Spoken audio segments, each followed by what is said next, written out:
hari memperingati ya, satu bangsa Indonesia ini memperingati Hari Sumpah Pemuda ya. Dan wajah Ustadz mulai tidak terlihat. Mari kita lihat ke screen layar PPT saja ya teman-teman sekalian.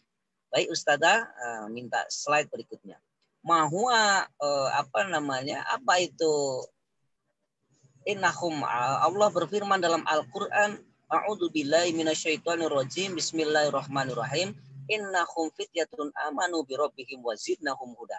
Siapakah pemuda? Kata Allah, inilah mereka yang beriman kepada Rabb-Nya. Ketika mereka para pemuda ini beriman kepada Rabb-Nya, maka akan aku berikan tambahan petunjuk. Kemudian, siapakah pemuda itu? Kalau menurut Ali bin Abi Thalib, sahabat Rasulullah dari golongan pemuda, pemuda itu apa ya? Pemuda itu siapa ya? Kata Ali bin Abi Thalib, laisal fata man yaqulu hada abi, innal fata man yaqulu ha anaza. Ya. Pemuda bukanlah ia yang berkata inilah bapakku, bukan. Tapi pemuda dan pemudi adalah mereka yang berkata inilah aku. Maksudnya tanpa harus terbayang-bayangi nama besar bapaknya, ya, orang tuanya begitu, keluarganya, dia bisa menunjukkan jati diri, ya. Dia bisa menunjukkan identitas dirinya, potensi dirinya sendiri gitu ya. Kalau belajar dari orang tua, belajar dari keluarga itu tetap boleh dan harus ya. Tetapi jangan sampai terbayang-bayangi kemudian mencari backingan ya, backup ya. Ini bapakku ini bukan. Tapi pemuda adalah yang berkata inilah aku ya. Inilah aku gitu kata Ali bin Abi Thalib. Nah, maka teman-teman sekalian, mohon maaf ya kalau ada suara di. Mohon izin ini Ustadz lagi ada tugas kewajiban negara ya. Kemudian ada perjalanan, kita cari lampu yang agak terang, tapi ternyata di belakang ada rel kereta. Oke, kita lanjut nggih. Semoga tidak mengganggu nggih. Teman-teman sekalian, hari ini kita selain bicara tentang pemuda, kita juga akan bicara tentang Sumpah Pemuda. Tentunya pemuda-pemuda di Indonesia ya kan. Yang Indonesia Raya ini adalah sebetulnya ya terbentang jauh ke belakang itu adalah wilayah yang disebut Nusantara dulu, adalah persaudaraan ya, jaringan persaudaraan Kesultanan Islam Nusantara, tetapi juga sudah beralkulturasi dan berasimilasi dan bertoleransi baik dengan agama-agama lain yang ada, yang sudah dulu ada ya. Baik, next slide Ustazah. Nah, teman-teman sekoma, mari kita belajar pada para pemuda zaman dahulu ya, di momen peringatan Hari Sumpah Pemuda ini. Untuk khusus momen ini ada yang akan perlu kita pelajari dua hal, yaitu tentang para pemuda itu sendiri dan persatuan atau semangat persatuan dari para pemuda itu. Next slide. Nah, mari kita bicara tentang Sumpah Pemudanya dulu. Mahwa Sumpah Pemuda. Apa itu Sumpah Pemuda? Sumpah Pemuda ini adalah suatu inisiatif ya, atau usulan. Inisiatif itu usulan ya, dari para pemuda dan pemudi Indonesia. Ya, suatu ikrar dari para pemuda-pemudi Indonesia pada tahun 1928 pada tanggal 8 Oktober ya. Beliau para pemuda pada waktu itu menyampaikan sebuah putusan kongres yang akhirnya dikumandangkan sebagai ikrar, yaitu Ikrar Pemuda-Pemudi Indonesia, yaitu yang mengaku bertumpah darah satu, yaitu tanah Indonesia, tanah air Indonesia, kemudian mengaku berbangsa satu, yaitu bangsa Indonesia, dan menjunjung tinggi bahasa persatuan, yaitu bahasa Indonesia ya. Di mana bahasa Indonesia ini diambil dari bahasa Melayu ya, yang banyak sekali serapan-serapan dari bahasa Arab juga ya. Kemudian next slide Ustazah. Nah, ikrar itu sebenarnya adalah putusan kongres yang dikumandangkan pada Kongres Pemuda yang kedua. Teman-teman bisa lihat di situ. Di situ tidak ada judul Sumpah Pemuda, tidak ada ya. Nah, pasca itu setelah diperingati baru disebut Sumpah Pemuda. Ya, lihat ini ejaan lama. Kalau huruf U itu masih tulisannya apa? OE ya. Putusan ya. Kongres Pemudi Indonesia gitu kan. Kerapatan Pemuda-Pemudi. Kerapatan itu maksudnya rapat atau musyawarah ya. Bla bla bla bla bla yang diadakan ya oleh perkumpulan pemuda yang namanya Jong Java, Yong Java itu. J itu dibaca Y itu ya. Yong Jawa, Yong Sumatera. Yong itu kan pemuda seperti bahasa Inggris, ini bahasa Belanda ini kan masih bercampur juga ya. Membuka rapat pada tanggal 27 dan 28 Oktober, bla bla bla bla. Kemudian kerapatan lalu mengambil keputusan. Pertama, ya kan biasanya kalau sudah jadi Sumpah Pemuda kan Sumpah Pemuda. Satu, kami putra dan putri kan gitu ya. Jadi ini pertama gitu.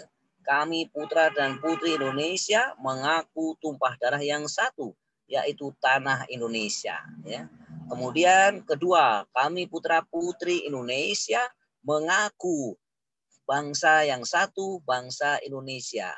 Kami putra-putri Indonesia menjunjung bahasa persatuan, bahasa Indonesia. Kemudian setelah mendengar putusan ini, kerapatan mengeluarkan ya keyakinan azas ini wajib dipakai oleh segala perkumpulan kebangsaan Indonesia. Nah, ini menarik sekali ya.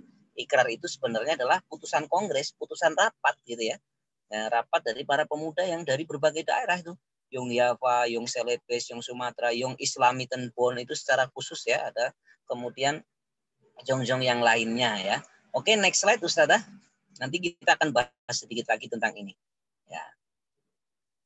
Ya, next slide. Nah, kalau begitu kita mari runut kerapatan pemuda itu, kongres pemuda itu langsung kongres kedua atau bagaimana? Tidak teman-teman, itu ada kongres pemuda yang pertama ya. Kongres yang pemuda yang pertama itu dilakukannya 2 tahun sebelumnya. Iya, yaitu pada tanggal 30 April. Wah, ini hari lahirku ini, hari lahir Ustaz nih. Pada tanggal 30 April sampai 2 Mei 1926 ya.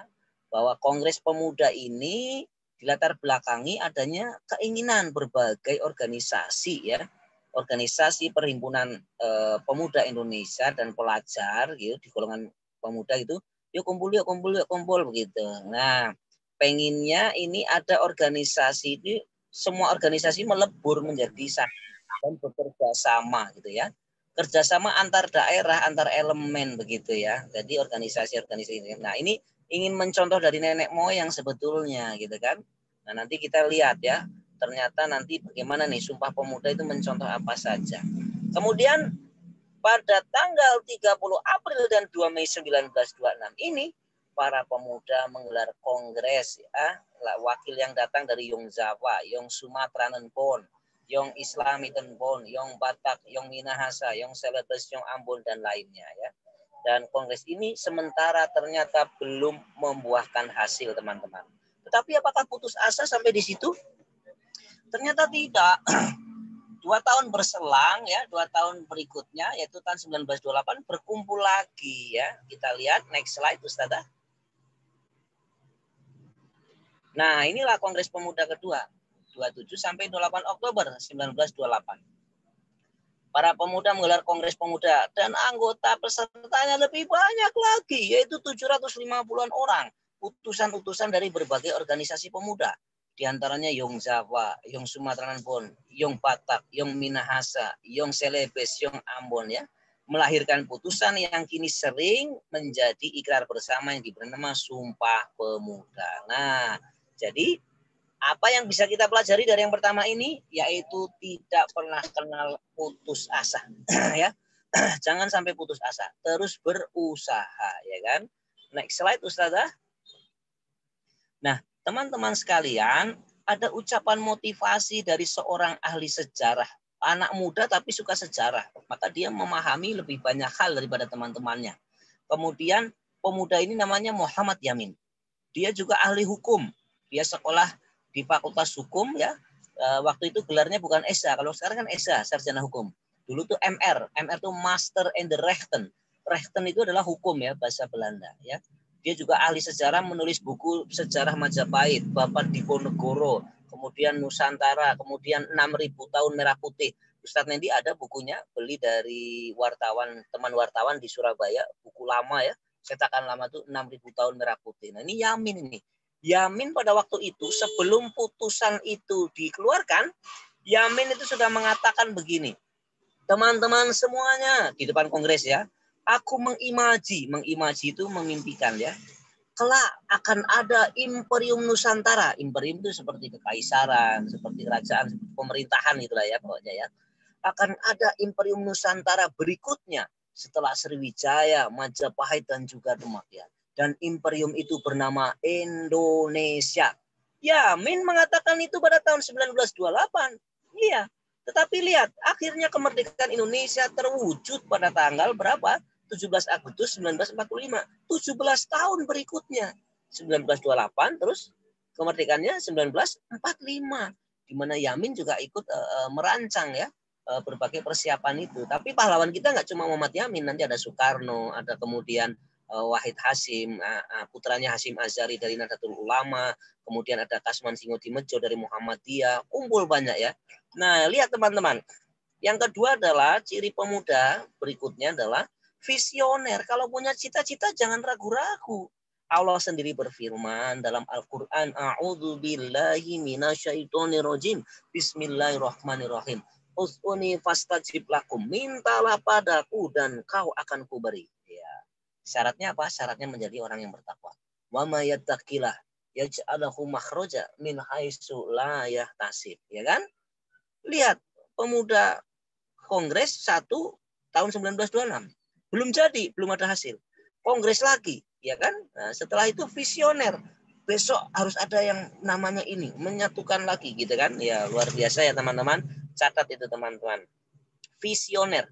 Visioner itu berarti apa? Berpandangan jauh ke depan, yakin akan cita-cita. Yakin akan cita-cita. Tulis cita-citanya, sampaikan cita-citanya. Doa, masukkan ke doa-doa kita gitu ya. Oke, next slide Ustazah. Nah, sekarang mau kita lihat sebentar ya. Kita lihat sebentar contoh-contoh para pemuda yang ternyata memang dalam setiap zaman pemuda asal waktu masa mudanya itu belajar tekun, Pak insya Allah akan jadi pemimpin. Lihat ini ya. Kalian bisa zoom ya. Itu kan bisa kalian cubit pakai apa namanya, kalau di HP bisa cubit pakai tangan, bisa dilihat gambarnya nih. Ini ada seorang pemuda yang pada umur 20 tahun sudah memiliki 2.000 karyawan di perusahaan batiknya. Itu tuh. Mudah banget ya. Ya, imut-imut ya itu ya. Siapakah itu di antara yang lain-lain itu ya? Nah, ini Ustadz sering ke museumnya ini di Lawean. Ustadz kebetulan juga tergabung di sayap kepengurusannya di situ. Guru Ustadz dari museum situ juga. Nah, ini nih fotonya nih, iya kan? Kira-kira bisa nebak nggak siapa? Iya. Nah, next slide Ustazah. Haji Samanhudi, pendiri Syarikat Islam. Beliau adalah pendiri organisasi pertama dengan keanggotaan terbesar sepanjang sejarah sebelum Indonesia merdeka. Jadi silakan baca bukunya orang Jepang, dokter, profesor keturunan Jepang tapi dari universitas di Amerika, yaitu Takashi Shiraishi. Tulisannya Zaman Bergerak judulnya. Di rumah Ustadz juga ada tuh, Zaman Bergerak. Itu ternyata penelitian beliau para profesor itu dokumen-dokumen yang ada segala macam, dan Ustadz udah lihat juga dokumen-dokumennya di Lawean. Itu keanggotaan terbanyak ini Syarikat Islam. Kemandirian bangsa, menyatukan para pribumi ya, pengusaha batik dengan para karyawannya, para buruhnya, masyarakat biasa, pengusaha bukan pengusaha, semua kumpul di sini ya. Beliau adalah bapak bangsa, di mana dari organisasinya ini muncul para pemimpin bangsa. Nanti ada Soekarno tuh muridnya Haji Umar Cokro Aminoto. Ya, Cokro Aminoto kan pemimpin Syarikat Islam kedua setelah Samanhudi ya. Nah, jadi ini anak muridnya, cucu muridnya Soekarno itu, presiden pertama RI itu ya. Nah, ini dia beliau mengajarkan kemandirian bangsa. Itu yang pertama itu dari ekonomi ya. Kemudian beliau suka menulis juga. Ini beliau di masa sepuhnya ya. Tadi Ustadz hadirkan foto masa mudanya, kemudian masa tuanya. Luar biasa ini.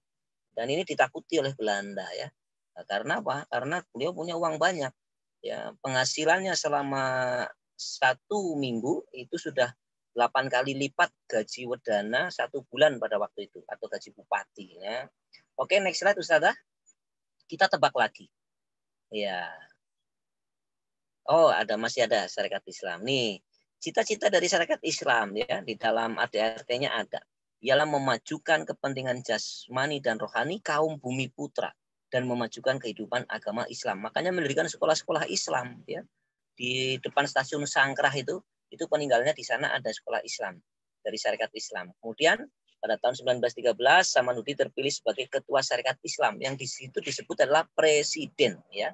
Jadi penggunaan kata presiden pertama kali itu di Syarikat Islam. Nanti akhirnya Indonesia menggunakan kata presiden itu. Ini perkumpulannya berikutnya ya. Silakan bisa dijubit tuh, bisa dilihat ya. Foto jadul ini ya. Ada beliau juga ya, beliau yang paling terlihat ini gagah dan muda. Berikutnya next slide Ustazah. Nah, kalau ini siapa ini? Ini contohnya nih. Ini syarikat, ini santri Syarikat Islam juga loh ini. Ganteng amat ya ini ya. Kayak Ustadznya di waktu muda nih. Iya. Pendiri PNI, Partai Nasionalis Indonesia. Murid Haji Umar Said Cokroaminoto di Surabaya. Siapa kira-kira? Ada yang bisa jawab? Buka mikrofon langsung sebut. Ya. Ini fotonya siapa waktu muda ini? Iya. Iya. Iya. Nggak tahu ya? Oke, next slide Ustazah. Inilah masa berikutnya. Nah, beliau juga aktif berorganisasi dan belajar membuat tulisan, rajin menulis. Nanti di masa dewasanya sudah matang, beliau juga membuka les-les penulisan dan banyak sekali yang jadi muridnya juga. Ya, karena ini dibekali oleh Syarikat Islam. Siapakah beliau? Tebak. Iya, sudah kelihatan belum? Ini masa remajanya sudah menjadi masa lebih tua sedikit. Nah, masa tuanya mungkin sudah tahu. Lihat next slide Ustazah. Nah, beliau adalah Insinyur Soekarno. Presiden pertama RI ya. Tadi kita lihat fotonya ganteng imut-imut ya, anak-anak ya. Nah, kemudian berikutnya itu pasal Presiden RI pertama ya. Kemudian berikutnya Ustazah. Kita main tebak gambar lagi. Ini masih agak muda belum tua ini. Ini santri dan murid dari Kiai Haji Soleh Darat. Kiai Haji Soleh Darat itu penerjemah Al-Quran pertama berbahasa Nusantara. Tepatnya pada waktu diterjemahkan ke dalam bahasa Jawa. Ini Kiai Haji Soleh Darat juga gurunya Kartini ya. Ada surat menyuratnya dengan Kartini. Kartini mengatakan begini, matur nuwun Kanjeng Romo Kiai sampun jelas babagan surat Al-Fatihah lan serat sanesipun kagem kawula gitu. Nah, akhirnya apa? Akhirnya dia menulis buku Minat Dulumati ila Nur, diambil dari ayat itu. Habis gelap terbitlah terang. Kartini, ini satu perguruan sama Kartini ya. Nah, tapi bedanya adalah pesantren putra dan putri ya. Beliau ini pendiri organisasi besar di Indonesia. Pernah mengikuti beberapa organisasi pemuda, ya, termasuk Budi Utomo pernah diikuti segala macam. Tetapi sebelum Budi Utomo lahir, ya, beliau juga sudah sering ikut yang kemana-mana. Tapi beliau akhirnya mendirikan satu organisasi yang lebih awet dari Budi Utomo malah. Siapakah kira-kira beliau? Lanjut, next slide, Ustazah. Nah, ini foto masa sepuhnya. Beliau adalah Kiai Haji Ahmad Dahlan, pendiri Muhammadiyah. Muhammadiyah yang sekarang memiliki ribuan sekolah, ribuan rumah sakit se-Indonesia Raya, ratusan universitas. Yang terbaru buka Universitas Muhammadiyah di Australia dan di Provinsi Papua ya. Orang-orang Kristen Nasrani juga boleh berkuliah di sana ya. Ustadz juga pernah bersekolah di kuliah di Muhammadiyah ya, di Magister Pemikiran Islam di S2 di Muhammadiyah. Walaupun belum selesai nih ya, minta doanya semoga ada solusi supaya selesai nanti Ustaz. Nah, kemudian berikutnya Ustazah. Ada lagi, kita lihat pemuda. Nah, ini pemuda. Ini masih agak muda ini ya. Mungkin lebih tua dari kamu, tapi ini masih muda nih fotonya ya. Beliau juga santri dan murid dari Kiai Haji Soleh Darat ya. Pendiri organisasi besar juga. Beliau belajar mengaji, belajar tekun ya, ilmu falak, ilmu apa saja dipelajari. Next slide Ustazah, siapakah beliau? Nah, beliau adalah ini wajah sepuhnya ketika sudah menjadi pemimpin besar ya. Beliau adalah Kiai Haji Kiai Haji Hasyim Asy'ari, pendiri Nahdlatul Ulama ya. Memimpin banyak pesantren se-Indonesia ya. Ada koperasi pesantrennya banyak, ada lembaga-lembaga ekonominya, ada bela dirinya Pagar Nusa, ada luar biasa banyak sekali. Salah satu guru Ustadz juga sesepuh Pagar Nusa Solo ya. Ustadz Nur Kholis ya, sekarang menjadi wakil ketua 4 Nahdlatul Ulama. Ustadz belajar pada banyak orang. Guru Ustadz ada guru besar Fakultas Hukum UMS Profesor Aidul Fitri Siada, ada yang dari NU, ada yang dari Muhammadiyah, semua ya. Kepada semua yang punya ilmu kita wajib mendatangi mulazamah ya. Berikutnya Ustazah ya. Ya. Next slide. Ya, oke ya. Mari kita kembali ke Sumpah Pemuda ya. Tadi sudah dilihatkan ya bahwa pemuda itu memang pemimpin masa depan. Beliau itu lahir di tahun-tahun berapa, kemudian di masa mudanya sudah membuat organisasi, kemudian akhirnya menguatkan Indonesia, tulang punggungnya Indonesia dari situ, menyatukan rakyat. Bahkan Universitas Muhammadiyah itu orang Kristen Nasrani di Papua juga boleh kuliah di sana. Yang di sini UMS Surakarta juga boleh, ya, itu menyatukan ya. Yang penting memberikan solusi pada bangsa. Nah, mari kita kembali ke Sumpah Pemuda. Next slide, Ustazah. Nah, Sumpah Pemuda itu teman-teman, itu sebetulnya adalah estafeta semangat persatuan bangsa dari masa ke masa. Ya, dari masa sebelumnya sudah ada. Ya, ini di beberapa kelas sudah Ustaz sampaikan nih. Yang pertama kita bisa melihat adalah fakta sejarah persatuan ya dari Kesultanan Palembang bersatu dengan Demak, Cirebon, dan Banten mengusir Portugis dari Sunda Kelapa. Kemudian ada fakta sejarah persatuan Jepara. Ya, halo? Bagaimana? Masih bisa lanjut? Suara masih oke? Ya, Tar. Tidak. Masih oke ya, lanjut ya. Kemudian ada fakta sejarah persatuan Sultan Muda Ba'abullah dan kesultanan lainnya. Mari kita lihat pembahasannya. Next slide, Ustazah. Nah, teman-teman sekalian, nah ini dia. Ini fakta sejarah persatuan Fathahilah, ya. Fakta sejarah semangat persatuan, ya, dari berbagai daerah, kerjasama antar daerah. Jadi ini berabad-abad sebelum ada Sumpah Pemuda sudah ada persatuan antar daerah. Fathahilah, seorang pangeran dari Palembang, diangkat menjadi menantu oleh Sultan Trenggono, sekalian diangkat menjadi panglima tertinggi aliansi ekspedisi ya Demak ya. Sultan Trenggono Demak beraliansi dengan Kesultanan Cirebon dan Banten dan Palembang itu mengusir Portugis dari Sunda Kelapa. Ini ada gambar ilustrasinya di internet, kamu bisa lihat juga ya. Nah, ini luar biasa sekali. Akhirnya Portugis diusir dari Sunda Kelapa. Sunda Kelapa dirubah namanya menjadi apa? Jayakarta. Nah, hari kesuksesan mengusir Portugis itulah dan dirubah namanya jadi Jayakarta. Sekarang setiap tahun dirayakan menjadi hari lahir kota Jakarta. Jayakarta itu ya Jakarta itu. Jayakarta artinya apa? Jayakarta itu sebetulnya artinya adalah berita kemenangan yang nyata. Fatahan mubina. Bahasa Arab itu diambil dari kitab surat Al-Fat. Fatahan mubina. Berita kemenangan yang nyata. Oke, next slide Ustazah. Ya. Kemudian fakta sejarah persatuan berikutnya adalah Sultan Muda Ba'abullah.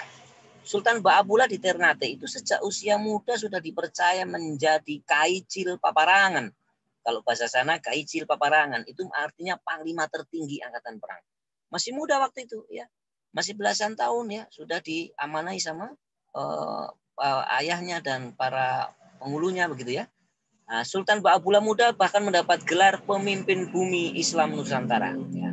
Nah, dalam memerangi Portugis, Sultan Ba'abullah itu senantiasa menyemangati barisan pejuang Nusantara dengan kalimat hanya kepada Allah tercurah harapan. Meski khaib, namun tetap akan kita sembah karena Dia ada, karena Allah itu ada. Nah, di masa Sultan Ba'abullah ini Ternate punya barisan pejuang Muslim terlatih sebanyak lebih kurang 120.000 orang atau prajurit ya. Next slide, Ustazah. Nah, yang menarik di situ Sultan Ba'abullah tidak bekerja sendirian, ya. Next slide. Nah, ini gambaran Ternate ini ya, Ternate pada waktu itu. Ini tuh lukisan klasik kartografer. Kartografer itu penggambar peta, geografi ya. Nah, dalam pertempuran pasukan Ba'abullah terdiri dari suku Tobelo dilengkapi dengan panah beracun ya, barisan laskar Kolano ya, bersenjatakan meriam ya.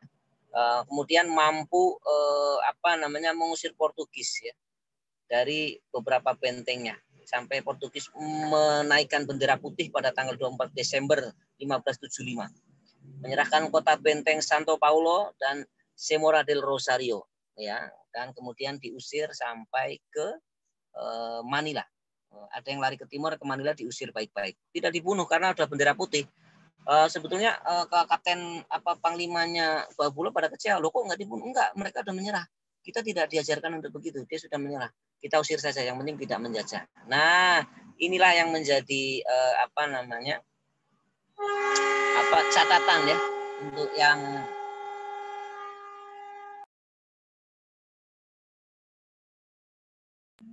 mohon maaf ini ternyata di dekat stasiun. Oke, lanjut. Lanjut Ustaz. Nah, ini gambaran Sultan Bahabullah tadi. Lukisannya itu. Nah, ternyata kita langsung ke slide ini. Langsung ke yang terakhir aja. Kita lihat. Sultan Bahabullah kemudian dianugerahi gelar pemimpin bumi Islam Nusantara. Nah, cucu beliau melanjutkan. Namanya Sultan Zainal Abidin. Ya, beliau membentuk aliansi kekuatan Islam Nusantara, yakni antara Kesultanan Ternate, Kerajaan Aceh Darussalam, dan Kerajaan Demak. Ya, ini bisa dibaca referensi bukunya di bukunya tulisannya Mas Rizky Ridiasmara, seorang peneliti sejarah, dalam buku Era Muslim Digest ada, yang diambil juga ada buku-buku dari Belanda referensinya, Orange Valentines ya, terbitan Belanda tahun 1852, dan referensi-referensi yang lainnya. Oke, berikutnya Ustazah, next slide. Nah, jadi siapa bilang Sumpah Pemuda ya, sebelum Sumpah Pemuda, perjuangan rakyat Indonesia kedaerahan ya, sebelum Sumpah Pemuda ini sudah banyak sekali persatuan antar daerah. Nah, Sumpah Pemuda ini kan para pemuda pada waktu itu mengingat kejayaan-kejayaan Nusantara itu bersatu, maka mereka ingin menyatukan lagi. Maka tadi ada di depan kan, Yung Celebes, Yung Java, Yung apa lagi? Yung Ambon, Yung Maluku kan begitu ya. Yung Islami pun semua bergabung. Nah, kemudian Sumpah Pemuda ini memperkaya bentuk perjuangan, yaitu organisasi. Perjuangan kemerdekaan melalui organisasi dan diplomasi. Dua cara ini, yaitu peperangan fisik dan diplomasi, itu selalu terus dilakukan oleh bangsa Indonesia. Ya, dua mata pisau yang sangat tajam yang penjajah takut ya. Karena diplomasi meskipun kadang merugikan sedikit di masa itu, tetapi lebih menguntungkan di masa yang depannya. Kemudian dua pandangan ini pasti ada yang menjaga posnya masing-masing. Nah, itu sampai Indonesia merdeka. Bahkan 10 November 45 ketika kita memperingati Hari Pahlawan, itu kan sudah merdeka kita. Cuma sekutu datang lagi kan, nggak rela kan Belanda sama teman-temannya Indonesia merdeka. Kita tetap berjuang dengan fisik ya, yang diplomasi tetap ada, fisik ada. Sebelum kemerdekaan 45, Pak Dirman memimpin perang gerilya ya. Jauh dari zaman itu Panglima Diponegoro ya. Dan Cut Nyak dan yang lain-lain. Intinya apa teman-teman? Intinya di Sumpah Pemuda ini kita belajar beberapa hal. Yang pertama, semangat persatuannya para pemuda dari zaman ke zaman dilanjutkan oleh para peserta Kongres Pemuda. Yang kedua, bahwa pemuda itu adalah pemimpin masa depan yang punya ciri apa? Yang pertama, tidak putus asa. Rapat 2 tahun kemudian, rapat lagi. Kemudian yang ketiga, cirinya visioner atau punya cita-cita dan yakin dengan cita-citanya. Yamin bilang, aku mengimaji akan ada imperium ketiga Nusantara terbesar setelah kerajaan ini, yaitu Imperium Indonesia. Pada waktu itu Indonesia belum wujud padahal kan. Jadi nggak akhirnya? Jadi 17 tahun kemudian. Subhanallah. Seperti juga keyakinannya Pangeran Diponegoro, Tuanku Imam Bonjol, Sultan Agung gitu ya. Pokoknya dilawan itu penjajah, diusir aja. Yang penting kita damai negerinya, kita berjuang. Entah kita kalah pada beberapa pertempuran, tapi kita akan menang dalam seluruh ketempuran itu pada suatu saat, dan alhamdulillah juga berhasil. Oke. Dan intinya pada next slide terakhir Ustazah. Ya, ini Ustaz buat tadi pagi nih. Next slide Ustazah. Mari bersemangat menjadi pemuda. Tolong dijubit layarnya itu supaya bisa kelihatan ya. Nah, pemuda adalah pemimpin masa depan bangsa.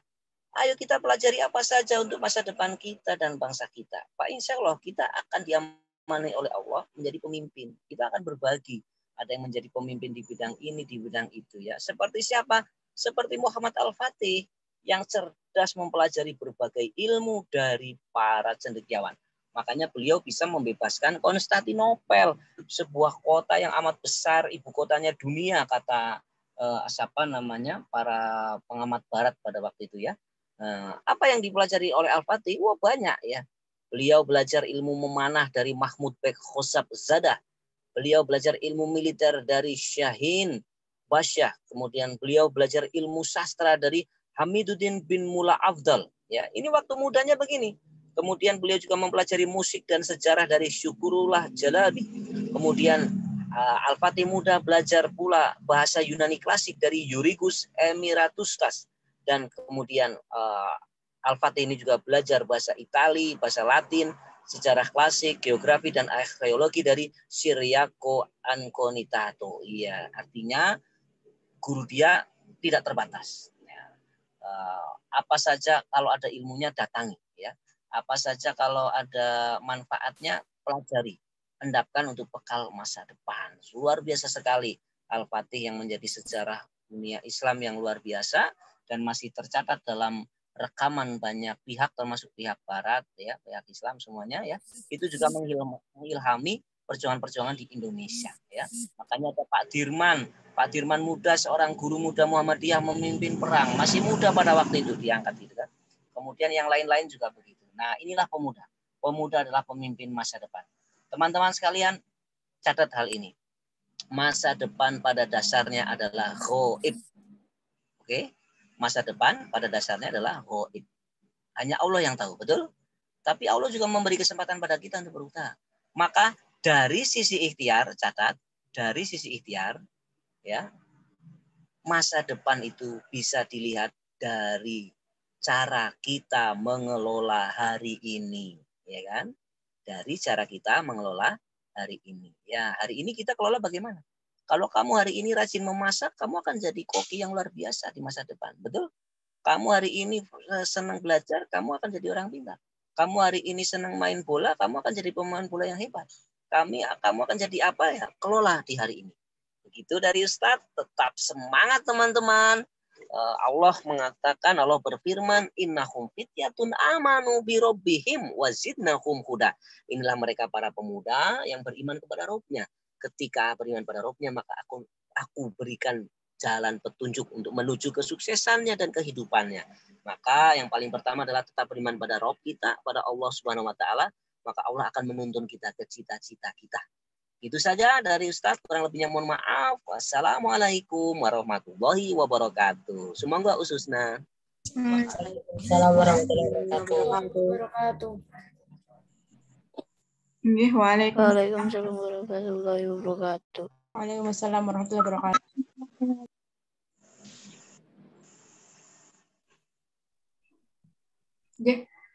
Terima kasih banyak Ustadz Nendi yang telah memberikan materinya, yang memberikan banyak kita pengetahuan gitu.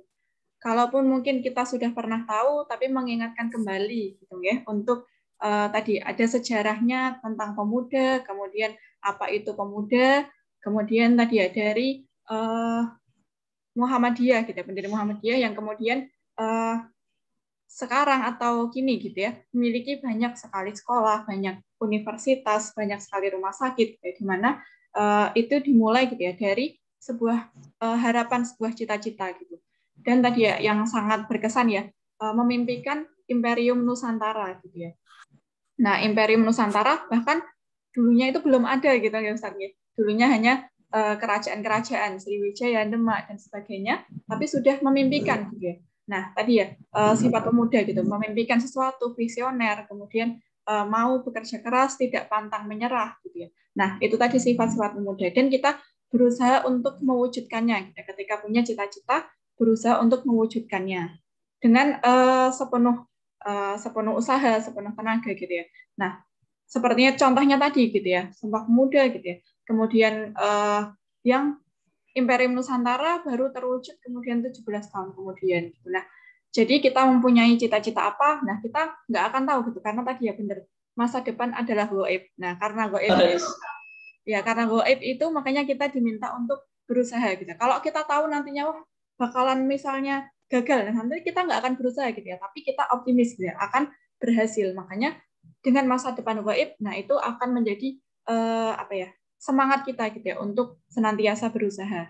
Nah, contohnya tadi ya Indonesia bisa kemudian berhasil gitu ya, terwujud Imperium Nusantara dan kemudian terwujud Indonesia. Nah, itu tadi materi yang sangat luar biasa gitu ya dari Ustadz Nendi. Nah, teman-teman juga sudah mencatat gitu. Nah, nanti catatannya bisa dirapikan kembali, diberi nama dan selembar kertas catatannya bisa dikumpulkan ke sekolah di hari Senin gitu ya. Nah, tapi nantinya tetap untuk catatan-catatan dari agenda-agenda kita akan dikembalikan lagi kepada teman-teman gitu ya. Nah, kemudian tidak lupa tadi pasti juga teman-teman sudah mendengar gitu ya, banyak kata-kata motivasi, banyak kalimat motivasi yang sangat inspiratif gitu ya. Nah, nanti silahkan bisa di-posting gitu ya, dibuat story di medsos masing-masing. Nah, kemudian tadi materinya sudah selesai, pasti dari teman-teman gitu ya, mungkin ada yang masih mengganjal atau ada pertanyaan atau ada yang masih pengen tahu lebih jauh gitu ya, terutama tadi tentang pemuda, tentang sejarahnya Indonesia Nusantara, mungkin pengen tahu bahkan tentang Muhammad Al-Fatih tadi juga disebutkan seorang pemuda yang kemudian bisa menaklukkan Konstantinopel. Nah, dipersilahkan teman-teman untuk bertanya, boleh open mic atau chat, lewat chat juga boleh. Silahkan. Bisa sambil kita tunggu ya. Boleh bertanya tentang apa saja, mumpung ada Ustadz Nendi dan materinya juga sangat luar biasa tentang Sumpah Pemuda, jadinya bisa apa nih yang teman-teman pengen tahu lagi gitu ya. Boleh ditanyakan, boleh lewat chat, diketik lewat chat, atau open mic, tanya langsung aja biar nggak usah ngetik-ngetik kayak gitu ya. Silahkan teman-teman. Atau pengen tahu tentang tadi Konstantinopel itu apa, atau Muhammad Al-Fatih seperti apa, suksesnya di usia berapa. Nah, pengen tahu lebih jauh lagi, atau gimana sih cara biar mencapai kesuksesan cita-cita gitu ya. Masih ditunggu untuk pertanyaannya dari teman-teman semua. Kalau lewat chat bisa, nanti akan saya bacakan. Oh iya, Mbak Rea Farah 9P. Mau tanya sama Mbak Samara Alfia Tasiru juga, mau tanya ya, ada pertanyaan. Sebentar, sambil Ustazah bacakan untuk pertanyaannya. Oh iya, Mbak Rea, silahkan open mic.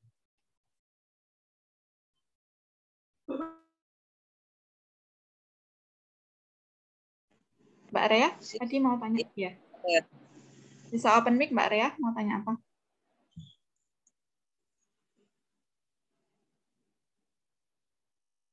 Oh, lewat chat ya? Iya, nggak apa-apa lewat chat. Saya bacakan ya, Ustadz. Dari Mbak Rea Farah, mengapa yang dipilih menjadi bahasa Indonesia adalah bahasa Melayu? Nah, mungkin bisa segera dijawab langsung saja. Dari bukunya Profesor Ahmad Mansur Suryanegara, berjudul Api Sejarah, ya, insya Allah sekolah kita mau beli. Kemarin Ustadz sudah menghubungi Mbak Nenden, seorang dosen di Bandung yang putranya Profesor Ahmad Mansur Suryanegara, guru besar sejarah dari Universitas Pajajaran ya, yang pernah Ustadz temani juga di Masjid Agung ketika mengisi sesi itu. Ternyata memang kalau kita mau ke Indonesia, dari Sabang sampai Merauke, bahasanya hampir sama. Mesti ada bahasa-bahasa adat. Jadi bahasa Islam itu sudah menjadi bahasa pemersatu. Sudah menjadi bahasa pemersatu. Bahkan tulisan Arab itu ya, itu dipakai di seluruh daerah. Bahasanya bisa bahasa Batak, bahasa Jawa begitu. Tetapi hurufnya huruf Arab Jawi namanya, huruf Arab Pegon ya. Huruf apa segala macam itu hoin titiknya 3 segala macam gitu. Jadi sudah menjadi lingua franca, bahasa pemersatu sejak lama, jauh sebelum Sumpah Pemuda gitu ya. Nah, Ustadz juga sudah terkonek dengan seorang librarian, seorang pustakawan dari Inggris, yaitu Puan Annabel Gallop ya. Annabel Gallop ini seorang peneliti. Beliau mengumpulkan cap-cap atau stempel dari seluruh Kesultanan Nusantara, bandar-bandar di pelabuhan gitu ya, sampai VOC segala macam itu pakai bahasa Arab dulu. Iya. Jadi bahasa Melayu misalnya ya di Papua. Di Papua itu ada bahasa menyebut kita semua itu adalah kita orang. Kita orang ya. Tapi kalau bahasa Melayu, Ipin Upin, kemudian Sumatera itu pakai bahasa yang lembut. Kita orang nak kemana gitu kan. Kemudian kampung. Kampung itu di bahasa Jawa ada, di Sulawesi ada, di Sumatera ada, di Papua juga ada. Namanya kampung gitu, pakai O tapi ya. Jadi memang sudah lama sekali bahasa Melayu ini yang disatukan oleh bahasa Arab ini itu bisa sudah menjadi bahasa pemersatu. Bahkan Asia Tenggara, nggak cuma Nusantara. Dan itu bukti sejarahnya banyak sekali. Kitab-kitab lama, Hasan Wansuri, kemudian di Thailand, di Patani itu masih pakai bahasa Melayu. Kemudian di Mindanao, Filipina itu masih pakai bahasa Melayu, gitu kan. Makanya itu mengalahkan usulan Budi Utomo agar bahasa Jawa yang dipakai. Coba bahasa Jawa yang paling simpel saja misalnya, yaitu Tutwuri Handayani. Orang Aceh nggak tahu, orang Kalimantan nggak tahu Tutwuri Handayani itu apa, orang Papua nggak tahu. Tapi ketika dikatakan iman, ilmu, amal, orang Aceh tahu, orang Kalimantan tahu, Sulawesi tahu. Karena apa? Karena ada bahasa Muslimnya di situ kan. Ya, ini kan sudah berabad-abad kita Nusantara ini Muslim. Nah, bahasa Muslim itu merasuk menjadi bahasa Melayu, kemudian bahasa Melayu ini ditaksiskan menjadi bahasa Indonesia. Itu sebuah nama perlawanan untuk menghindar dari istilah Hindia Belanda. Ya, kita tidak mau disebut sebagai negara Hindia Belanda, berarti jajahannya Belanda.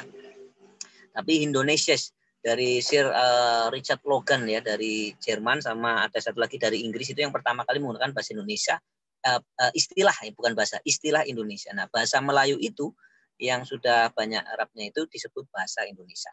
Dan yang gugur dalam rapat itu adalah usulan Zong Zava, Budi Utomo segala macam untuk mengusulkan bahasa Jawa, nggak pada mudeng gitu.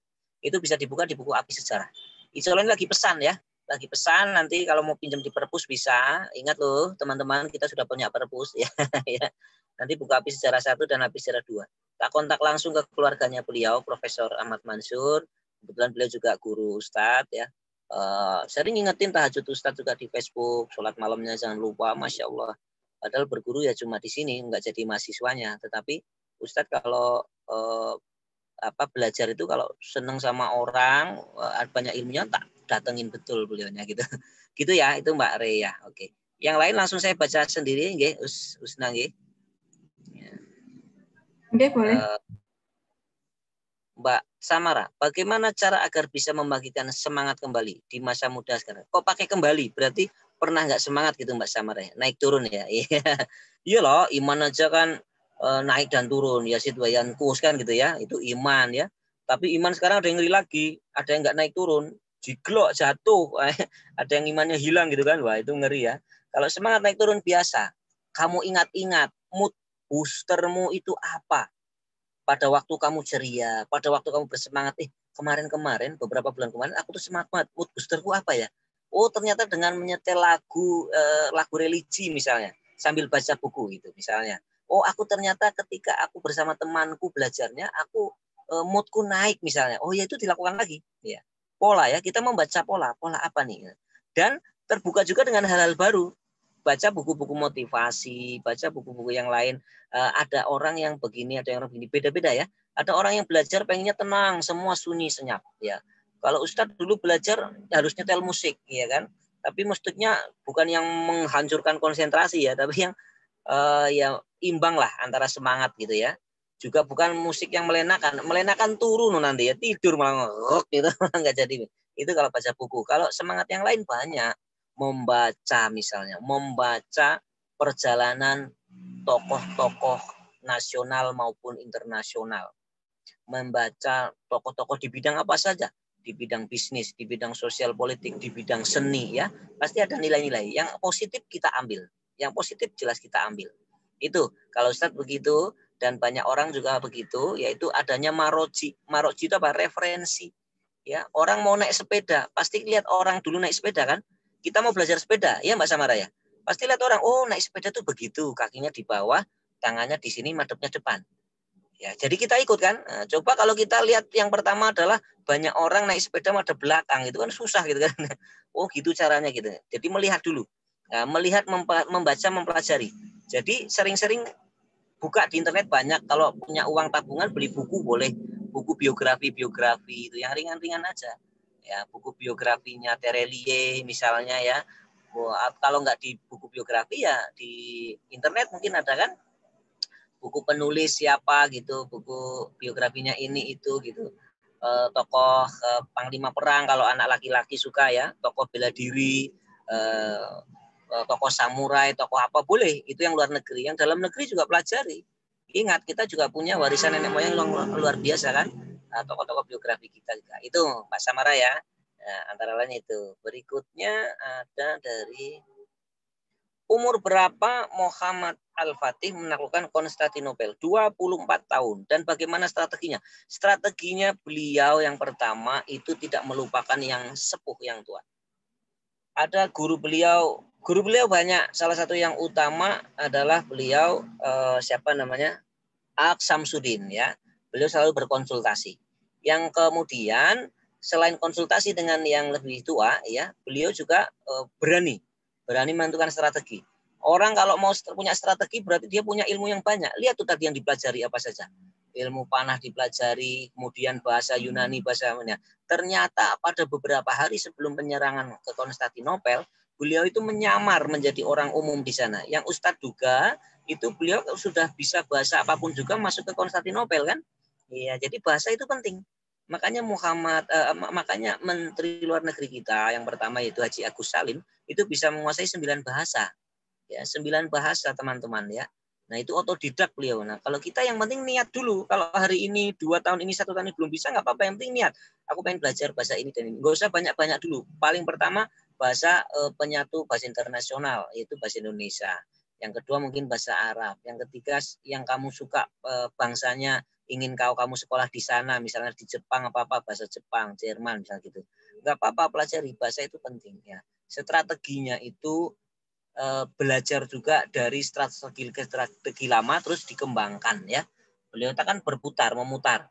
Ketika mau naik kapal ternyata di laut-lautnya ada jangkar-jangkar yang disebarkan, maka nggak mungkin nih, maka dia mutar kok lewat sana ternyata hal yang tidak mungkin dipikirkan oleh manusia dilakukan oleh beliau dan pasukannya. Kapal-kapalnya itu digelundungke di darat pakai pohon-pohon itu ya. Nah, jadi kayak ada rodanya di bawahnya gitu kan, muter gitu menghindari jangkarnya. Kemudian beliau mempelajari tebalnya tembok Konstantin. Tebalnya tembok Konstantinopel itu lebarnya 9 meter. Lebarnya loh, ini tebalnya itu 9 meter. Tingginya 30 meter. Beliau sudah pernah masuk, kemudian beliau cuil gitu ya. Cuil temboknya ini keras banget, ya, terbuat dari apa. Beliau belajar banyak. Jadi kalau wawasanmu tambah luas, itu Pak insya Allah nanti kamu akan bisa menemukan banyak hal ya. Banyak referensi. Itu intinya belajarlah yang luas ya, apa saja dipelajari tentu dengan salah satu fokusmu apa. Nah, aku minatnya di ini, tapi yang lain juga ya minimal tahu sedikit lah. Perkembangan teknologi juga dipelajari, perkembangan teknologi terkini apa saja itu dipelajari. Gitu nggih, Mbak siapa nih? SAR singkatan tadi ya. Kemudian dari Mas Fadil Abdul Hafiz ya. Bagaimana caranya agar Indonesia tidak pernah dibodohi atau dipermainkan negara lain? Gambarnya ketawa sama gambar ayam petok gitu. Iya betul. Caranya adalah mempelajari bagaimana kita lepas dari pembodohan. Iya. Indonesia kan pernah lepas kan? Salah satunya tadi jalan diplomasi ditempuh, persiapan fisik juga ditempuh. Jadi kalau suatu ketika ada hal yang kita tidak inginkan, misalnya nih, ini Amerika sedang bikin sumbu AUKUS ya. Australian, United Kingdom, and United States Amerika. Lagi bikin sumbu itu untuk mengimbangi kancah militer Cina di Indonesia dan sekitarnya, ya kan? Nah, kita harus siap-siap nih perkembangannya ada apa segala macam itu. Nah, supaya tidak dibodohi, ya kita kemarin waktu itu pernah merdeka toh. Nah, merdekanya karena apa? Diplomasi dijalankan, kemudian strategi fisik, persiapan fisik juga disiapkan. Karena dua hal itu pasti akan bergandengan, dua sisi mata pisau ini ya. Kemudian ya belajar yang baik dan pintar untuk apa? Untuk bisa paham bahwa cara mengadu domba itu masih sering dijalankan. Nah, kita biarlah orang lain mengadu domba, kita yang memersatukan anak-anak bangsa gitu ya. Itu begitu caranya. Jadi menyatukan anak bangsa dengan banyak jalan. Banyak jalan ya, makanya salah satu jalannya seperti Ustadz cerita tadi, berguru pada banyak orang. Nanti akan menjadi simpul-simpul silaturahmi kan, menjadi simpul-simpul silaturahmi. Ustadz berguru pada sesepuh Muhammadiyah, Ustadz juga berguru pada sesepuh Nahdlatul Ulama, Ustadz berguru pada sesepuh Syarikat Islam. Jadi banyak. Ustadz juga pernah dialog dan diskusi dengan para pastor dan pendeta. Ada, bisa dilihat di Instagram Ustadz itu ya, bersama 2 pastor dan pendeta diundang oleh FISIP Ustadz Fakultas Ilmu Sosial dan Politik, dialog antar iman ya itu. Semacam itu ya. Jadi kita yang menyatukan, biar orang lain yang mengadu domba. Ya, kita jangan ikutan itu. Syukron jazakumullah. Oh ya, wa iyaki Mbak Samara. Yang terakhir dari Mbak Isma Al-Isah. Kira-kira apa arti penting Sumpah Pemuda bagi bangsa Indonesia? Dan apa nilai utama yang dapat dipetik dari peristiwa Sumpah Pemuda? Ayo, siapa yang bisa jawab? Tadi ya, 1, Sumpah Pemuda itu adalah estafeta, meneruskan semangat persatuan antar daerah yang sejak berabad-abad sudah terbangun, ya kan? Kisah Fathahilah tadi, kisah Ba'abullah tadi, ada lagi kisah Raja Wanita dari Jepara namanya Ratna Kencana, ya, yang dimintai tolong oleh Kesultanan Aceh. Akhirnya dikirim 300-an kapal dari Jepara itu kan. Itu ada lagi itu cerita itu. Itu malah buku-buku sejarah Portugis yang mencatat. Buku Da Asia, Fernão Mendes Pinto, ada bukunya Tom Pires, bukunya judulnya Suma Oriental, itu pakai bahasa Portugis itu. Cari aja di PDF itu bisa di-download ya. Kemudian cari yang terjemahannya juga bisa. Diketik aja, cari-cari buku terjemahan ini gitu. Itu banyak cerita tentang itu.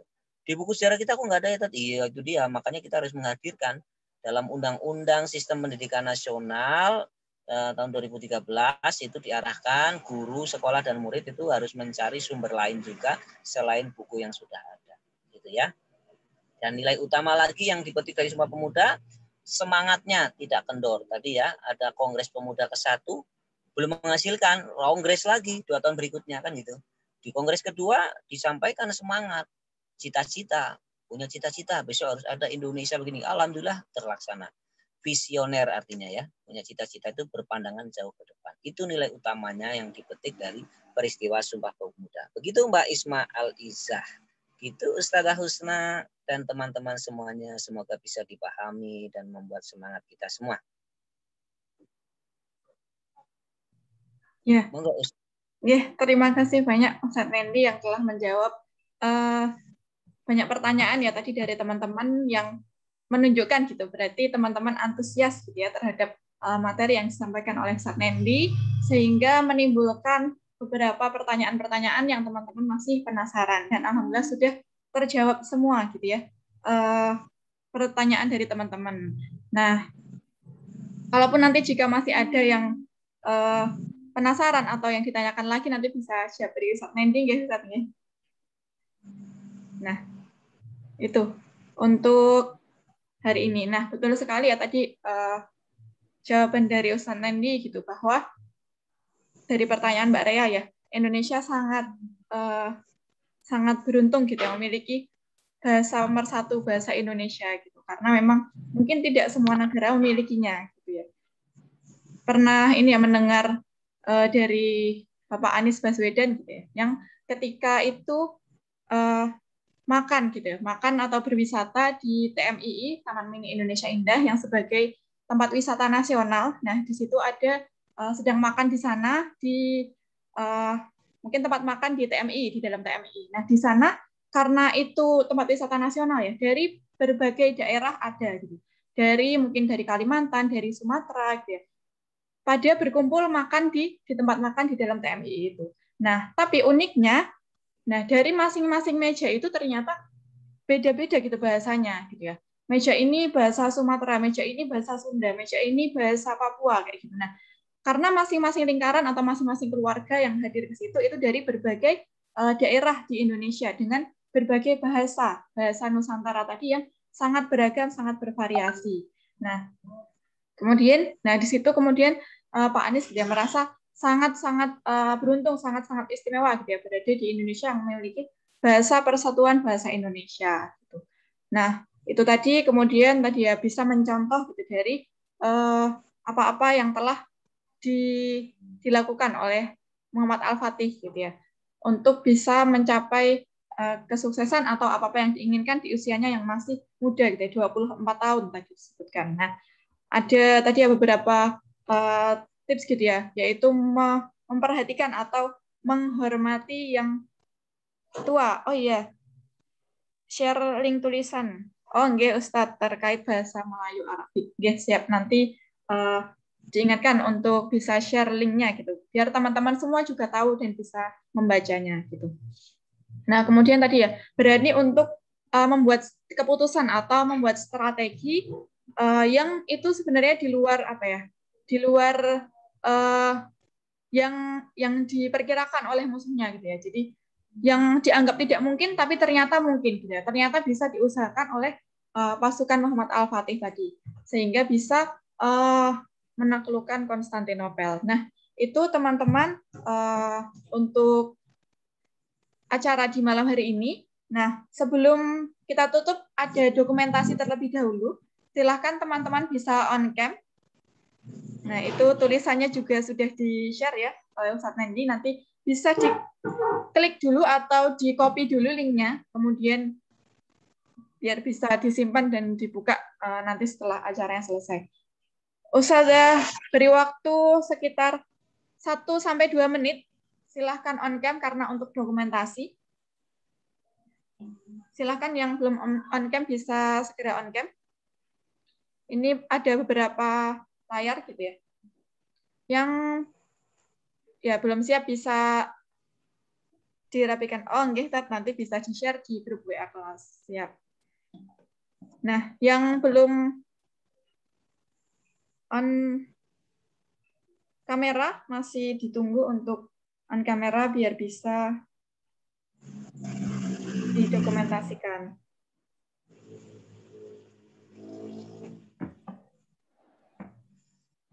Nah, ini sudah lumayan lengkap bersama Ustadz Nendi juga. Bisa sambil Ustazah hitung ya, ini ada beberapa layar, jadi nanti beberapa kali pengambilan gambar. Sudah siap ya teman-teman ya, Ustazah hitung untuk diambil gambarnya. 1, 2, 3. Nah, ini Ustazah copy dulu gambarnya. Nah, kita foto lagi di layar kedua. 1, 2, 3. Ya, Ustazah copy dulu gambarnya.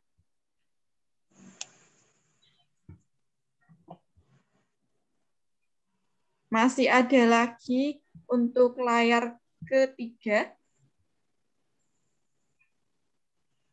Nah, 1, 2, 3.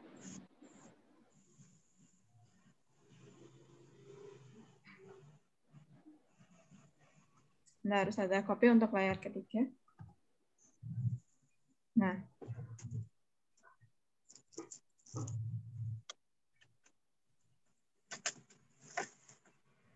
Alhamdulillah sudah selesai untuk dokumentasinya.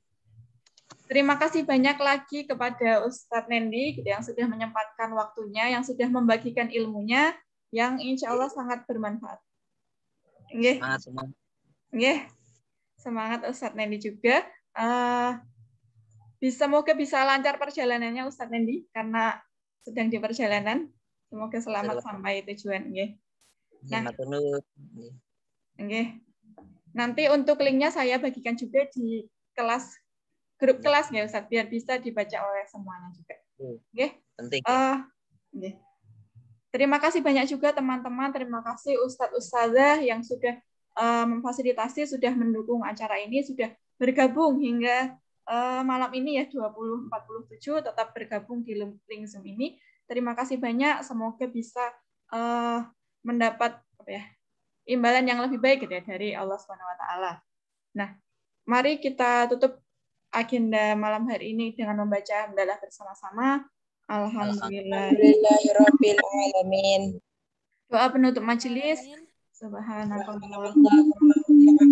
Asyhadu alla ilaha illa anta astaghfiruka wa atubu ilaik. Saya tutup. Mohon maaf dari saya bila ada kata-kata yang kurang berkenan. Terima kasih banyak. Wassalamualaikum warahmatullahi wabarakatuh. Waalaikumsalam warahmatullahi wabarakatuh.